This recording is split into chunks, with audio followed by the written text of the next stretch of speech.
எல்லாம் நினைப்பீங்க. ஒரு விவசாயி என்ன பண்றான்னா, காட்டுல இருந்து ஒரு கழுதையை பிடிச்சிட்டு வந்து அந்த கழுதைய தன்னுடைய சொந்த தேவைக்காக பயன்படுத்தாம எங்க போனாலும் அந்த கழுதையில சாமான் ஏற்றிட்டு கொண்டு போவான். இந்த கழுதை இவருக்காக உழைச்சிட்டு இருக்கும் பொழுது கொஞ்சம் கொஞ்சமா அந்த கழுதைக்கு பெனிஃபிட்ஸ் கொடுக்குறான். நல்ல சாப்பாடு கொடுப்பான், அதுக்கு நல்ல ஷெட்டு போட்டு கொடுத்துருக்கான். கொஞ்ச நாள் போக அந்த கழுதைக்கு மேல ஒரு நல்ல பட்டு துணி விரிப்பான். இல்லையா, அந்த பட்டு துணி விரிச்சு அதைதான் அழகா பார்த்துப்பான். அந்த கழுதை இருக்கிற இடத்துல கொசுக்கள் கடிக்காம இருக்கிறதுக்கு அதுக்கேற்ற மாதிரி எல்லாம் பாதுகாப்பு செஞ்சு வச்சான். இந்த கழுதை நினைச்சுதான் முதலாளிக்கு எவ்வளவு பிரியம் நம்ம மேல, என்ன மழமையா அது எவ்வளவு சும்மா கொடுத்தாலும் கொஞ்சம் கூட அதை பத்தி யோசிக்காம கட்டுமையா உழைச்சது. இந்த கழுதை ஒரு 15 வருஷம் 20 வருஷம் உழைச்சதுக்கு அப்புறமா அந்த கழுதைக்கு ரொம்ப வயசாயிடுச்சு. இப்போ அந்த கழுதையால இயங்க முடியல.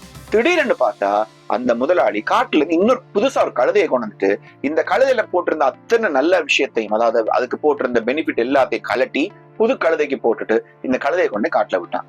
அதுக்கப்புறம் தான் அந்த கழுதைக்கு தெரிஞ்சுதான் இவ்வளவு காலம் எனக்கு கொடுத்த பெனிஃபிட்ஸ் என்னட்ட இந்த உழைப்ப வாங்கிக்கிறதுக்காக அந்த முதலாளி செய்த நாடகம் இதுதான்.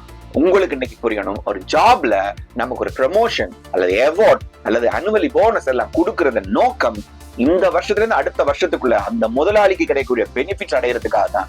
ஒரு நாளும் ஒரு ஜாப்ல சும்மா எல்லாம் கொடுத்துட மாட்டாங்க. ஆனா ஜாபை நம்பி இருக்கிறவர்களுக்கு இந்த உண்மை தெரிஞ்சு இருக்கணும்னு நான் எதிர்பார்க்கிறேன். Think about it.